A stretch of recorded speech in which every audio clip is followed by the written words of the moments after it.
প্রিয় শিক্ষার্থীরা, তোমরা সবাই কেমন আছো? আশা করি ভালো আছো। নিয়মিত অনলাইন ক্লাসে সবাইকে সেন্ট জেভিয়ার্স হাই স্কুলের পক্ষ থেকে স্বাগতম। আজ আমি তোমাদের সপ্তম শ্রেণীর বাংলাদেশ ও বিশ্ব পরিচয়ের পঞ্চম অধ্যায় বাংলাদেশ ও বাংলাদেশের নাগরিক সম্পর্কে আলোচনা করব। এই পঞ্চম অধ্যায়ের বাংলাদেশ ও বাংলাদেশের নাগরিক এর সুনাগরিকের তিনটা গুণাবলী তোমাদের চতুর্থ সপ্তাহের অ্যাসাইনমেন্টে এটি তোমাদের প্রশ্ন ছিল যে সুনাগরিকের তিনটা গুণাবলী সম্পর্কে আলোচনা করব। এটি পঞ্চম অধ্যায়ের বাংলাদেশ ও বাংলাদেশের নাগরিকের সুনাগরিকের তিনটা গুণাবলী। তো আমরা প্রথমেই জানবো যে রাষ্ট্রের উন্নতি নাগরিকের যোগ্যতা এবং দক্ষতার উপর অনেকাংশে নির্ভরশীল। তাহলে একটি রাষ্ট্রের উন্নয়ন করতে হলে একটি নাগরিকের যোগ্যতা দক্ষতা অনেকাংশে নির্ভরশীল। আর নাগরিক দেশের জন্য হবে সম্পদ। তাহলে একজন নাগরিক কি হবে? দেশের জন্য সম্পদ হবে। একটি দেশের প্রকৃত উন্নয়নের জন্য প্রয়োজন সুনির্দিষ্ট নাগরিক। কেউ নাগরিক হয়ে জন্মগ্রহণ করে না। অর্থাৎ আমরা প্রথমে যখন পৃথিবীতে জন্মগ্রহণ করি, আমরা কেউ নাগরিক সুনাগরিক হয়ে জন্মগ্রহণ করি না। আমরা জন্মের পরে সুনাগরিক হই, সেটা সামাজিক কারণে হোক, পারিবারিক কারণে হোক, লেখাপড়ার দিক থেকে হোক, আমরা বিভিন্নভাবে সুনাগরিকের অর্জন করি। নাগরিকতা অর্জন করতে হয়। তাহলে এই সুনাগরিকতা অর্জন করতে হয়। সুনাগরিকের কতগুলো গুণ এবং বৈশিষ্ট্য আছে।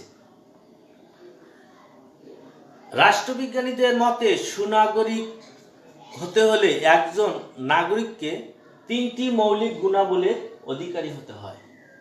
তাহলে রাষ্ট্রবিজ্ঞানীর মতে একজন সুনাগরিক হতে হলে একজন নাগরিকের তিনটি মৌলিক গুণাবলীর অধিকারী হতে হয়।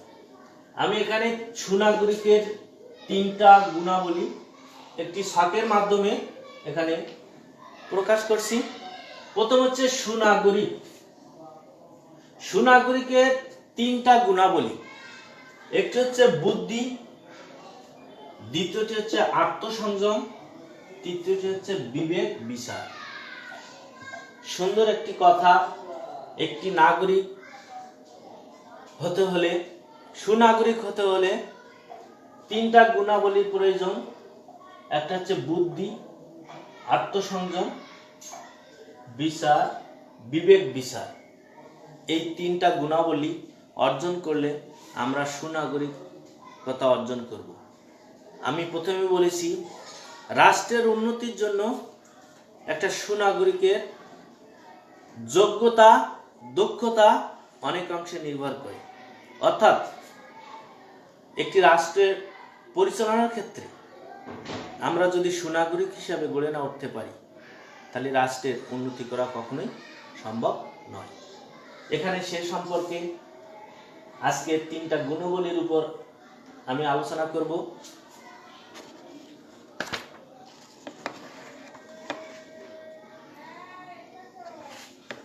প্রথমটি হচ্ছে বুদ্ধি। বুদ্ধিমান নাগরিক যে কোনো রাষ্ট্রের সবচেয়ে মূল্যবান সম্পদ। তাহলে বুদ্ধিমান নাগরিক যে কোনো রাষ্ট্রের নাগরিক সবচেয়ে মূল্যবান সম্পদ। তাহলে আমাদেরকে বুদ্ধিমান হতে হবে। বুদ্ধিমত্তা অর্জনের সবচেয়ে বড় উপায় হলো শিক্ষা লাভ করা, জ্ঞান অর্জন করা। তাহলে এই বুদ্ধিমান হতে হলে আমাদের সবচেয়ে গুরুত্বপূর্ণ উপায় কি? আমাদেরকে আগে শিক্ষিত হতে হবে, জ্ঞান অর্জন করতে হবে, তা নাহলে আমরা বুদ্ধিমান হতে পারবো না। এই বুদ্ধিমান হতে হলে আমাদেরকে আগে লেখাপড়া শিখতে হবে, জ্ঞান অর্জন করতে হবে, যোগ্যতা অর্জন করতে হবে। অতএব নাগরিকের যথার্থ শিক্ষায় শিক্ষিত হতে হবে, মানে উপযুক্ত শিক্ষায় শিক্ষিত হতে হবে আমাদেরকে, তা নাহলে আমরা সুনাগরিক হতে পারবো না। কারণ বুদ্ধিমান নাগরিক উপযুক্ত প্রতিনিধি নির্বাচন, দক্ষতার সাথে দেশ পরিচালনা, রাষ্ট্রের উন্নয়ন ও সফলভাবে গুরুত্বপূর্ণ কাজে ভূমিকা রাখতে পারে। খুব সুন্দর একটি কথা এখানে বলা হয়েছে যে একটি সুনাগরিক, একটি বুদ্ধিমান নাগরিক উপযুক্ত প্রতিনিধি নির্বাচন,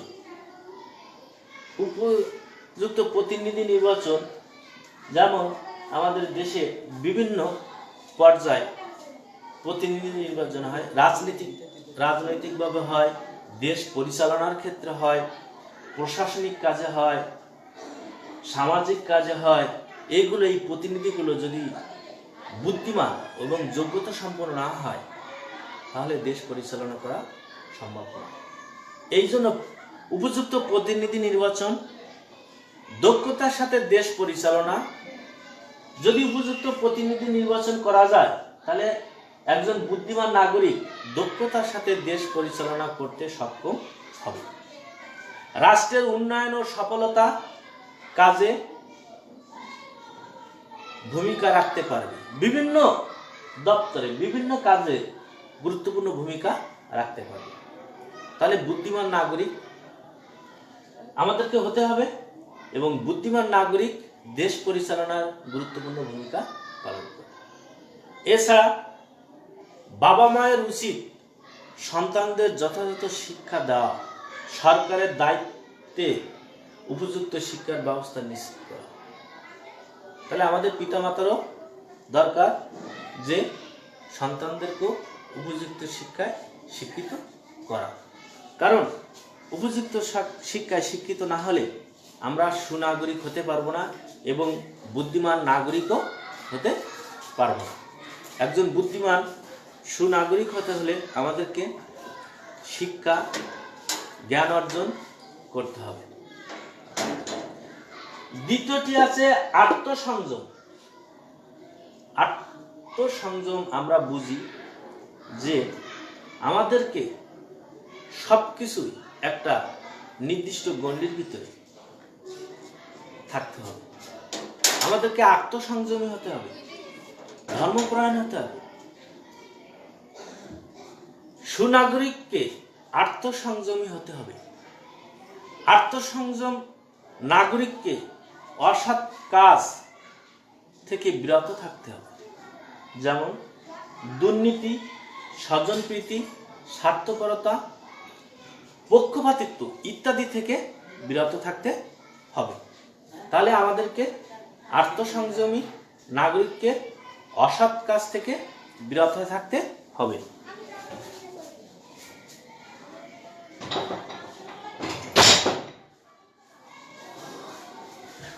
তাহলে আত্মসংযমী হতে হলে আমাদেরকে অসৎ কাজ থেকে বিরত থাকতে হবে, দেশ ও সমাজের স্বার্থে কাজ করতে, মেনে চলতে অনুপ্রাণিত হতে হবে।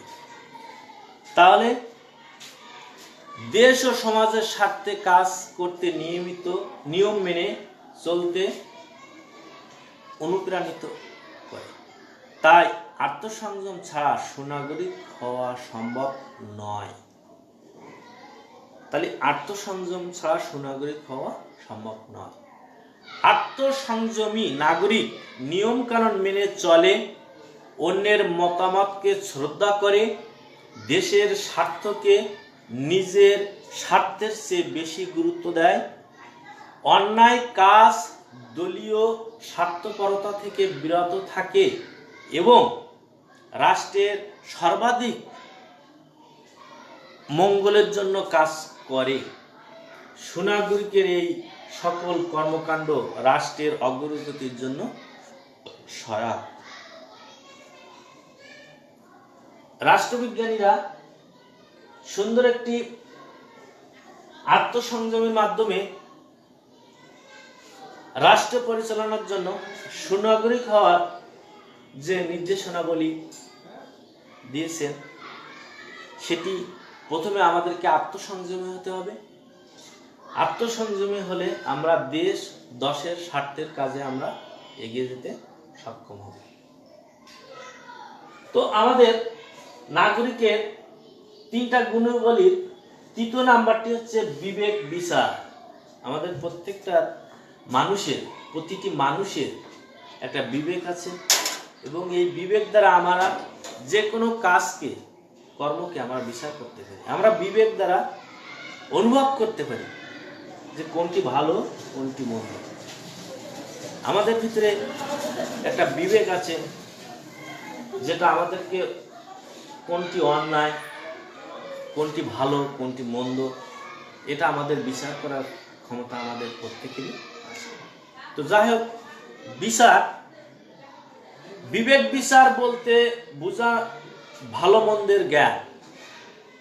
তাহলে বিবেক বিচার বলতে বোঝায় ভালো মন্দের জ্ঞান। আমি বলছি কোনটি ভালো, কোনটি মন্দ আমরা এই বিবেক বিচারের মাধ্যমে করে থাকি। দায়িত্বে কর্তব্যের জ্ঞান। বিবেক বিচার বলতে বোঝায় ভালো মন্দের জ্ঞান, দায়িত্ব কর্তব্যের জ্ঞান। একজন নাগরিককে শুধু বুদ্ধিমান ও আত্মসংযমী হলে চলবে না। যে কোনো কাজ সম্পূর্ণ করতে হলে তাকে ভাবতে হবে কাজটি ভালো না মন্দ। তাহলে আমাকে শুধু বুদ্ধিমান হলে একজন সুনাগরিক হওয়া সম্ভব নয়। আবার বলছে আত্মসংযমী না হলে একজন সুনাগরিক হওয়া সম্ভব নয়। আবার বলছে বুদ্ধিমান এবং আত্মসংযমী হলে একজন সুনাগরিক গুণাবলী অর্জন করতে পারবে।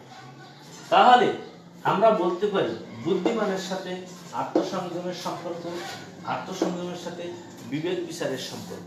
তাই বলছে যে একজন সুনাগরিক হতে হলে বুদ্ধিমান, আত্মসংযম হলে চলবে না।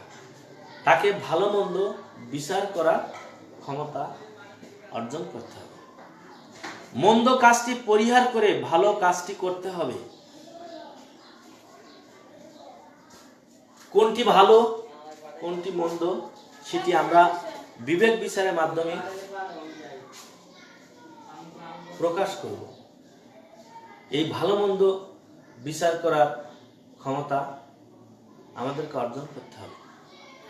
এছাড়া সমাজ বা রাষ্ট্রের কোনো সমস্যা সমাধান করতে হলে নাগরিককে তার বিবেক দিয়ে সঠিক সিদ্ধান্ত নিতে হবে। আমরা রাষ্ট্র পরিচালনার ক্ষেত্রে অনেক সমস্যার সম্মুখীন হয়ে থাকি।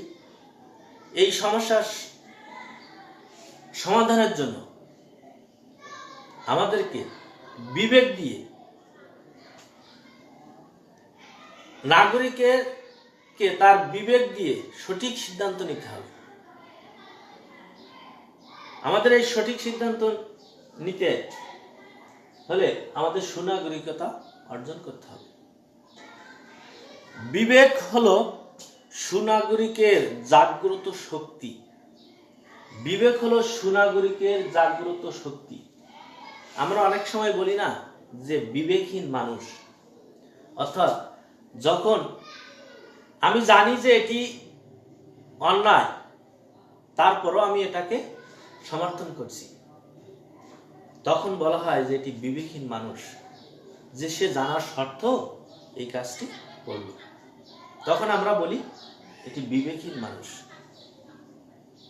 সে কিন্তু বুদ্ধিমান, আত্মসংযমী, কিন্তু সে বিবেক দিয়ে অন্যায় কাজ করছে। আমাদের এই অন্যায় থেকে বিরত থাকতে হবে এবং সঠিকভাবে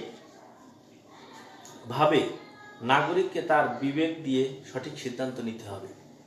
বিবেক হলো সুনাগরিকের জাগ্রত শক্তি।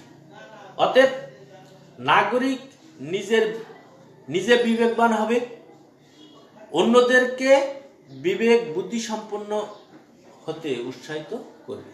অর্থাৎ আমি বিবেকবান হব, আমি অন্যকে বিবেকবান হতে উৎসাহিত করব। আমি বুদ্ধিমান হব, আমি অন্যকে বুদ্ধিমান হওয়ার জন্য সহযোগিতা করব। আমি আত্মসংযমী হব, আমি অন্যকে আত্মসংযমী হওয়ার জন্য উৎসাহিত করব। আমি নিজে যদি বুদ্ধিমান, বিবেকবান, আত্মসংযমী না হয়, আমি কিন্তু অন্যকে এই বিবেকবান, আত্মসংযমী হতে উৎসাহিত করতে পারবো না। কারণ আমি তো বিবেকহীন, আমি তো বুদ্ধিহীন, আমি তো আত্মসংযমী নয়। এই জন্য আমি অন্যকে এগুলো উৎসাহিত করতে পারবো না। উল্লেখিত গুণগুলো ছাড়াও সুনাগরিকের আরো কতগুলো গুণ থাকা প্রয়োজন। যেমন সুনাগরিককে দেশের শাসন ব্যবস্থা সম্পর্কে জানতে হবে। আমাকে জানতে হবে যে আমি সুনাগরিক, কিন্তু দেশের একটি শাসন ব্যবস্থা আছে, এই শাসন ব্যবস্থা সম্পর্কে আমাকে জানতে হবে। অন্যায়ের প্রতিবাদ করার মতো মনোভাব থাকতে হবে। অন্যায়ের প্রতিবাদ করার মতো মনোভাব থাকতে হবে। আইন শৃঙ্খলা মানতে হবে। আত্মবিশ্বাসী ও দৃঢ় মনোভাবের অধিকারী হতে হবে এবং দেশে স্বার্থকে বড় করে দেখতে হবে। তাহলে বুদ্ধি, আত্মসংযম, বিবেক বিচার এগুলো ছাড়াও একজন নাগরিককে, সুনাগরিককে দেশের শাসন সম্পর্কে জানতে হবে, অন্যায়ের প্রতিবাদ করার মতো মনোবল থাকতে হবে, আইন শৃঙ্খলা মানতে হবে, আত্মসংযমী, আত্মবিশ্বাসী ও দৃঢ় মনোভাবের অধিকারী হতে হবে এবং দেশের স্বার্থকে বড় করে দেখতে হবে। এতক্ষণ আমরা সুনাগরিকের গুণাবলী জানলাম। সুনাগরিক দেশের মূল্যবান সম্পদ। সুনাগরিক দেশের মূল্যবান সম্পদ। উপযুক্ত সার, মাটি এবং পরিচর্যা ছাড়া যেমন একটি গাছ ভালোভাবে বাড়তে পারে না, যে উপযুক্ত সার, মাটি, পানি ছাড়া যেমন একটি গাছ ভালোভাবে বাড়তে পারে না, তেমনি নাগরিকের মধ্যে এসব গুণের অভাব হলে দেশ ভালোভাবে চলতে পারে না।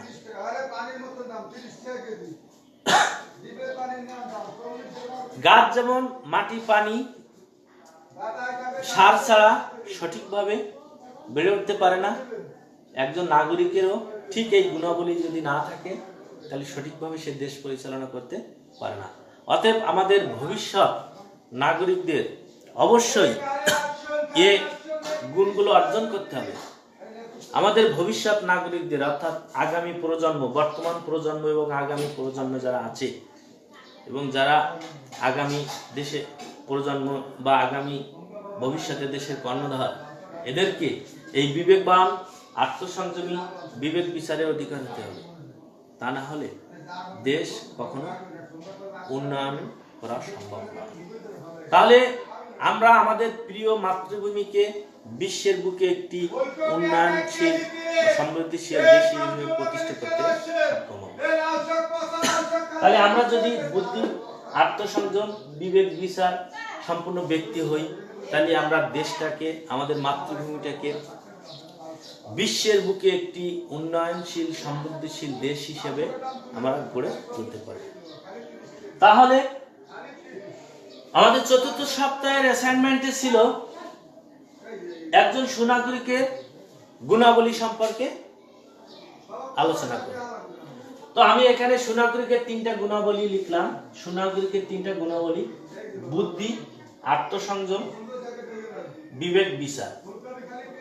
এই 3টা পয়েন্টের উপরে আজ আমার আলোচনা ছিল। তোমরা নিশ্চয়ই এই অ্যাসাইনমেন্টটি লিখেছো।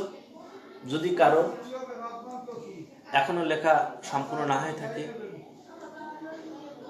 এইভাবে নিজের মতো করে নিজের দক্ষতা, জ্ঞান দিয়ে অ্যাসাইনমেন্ট লিখবে।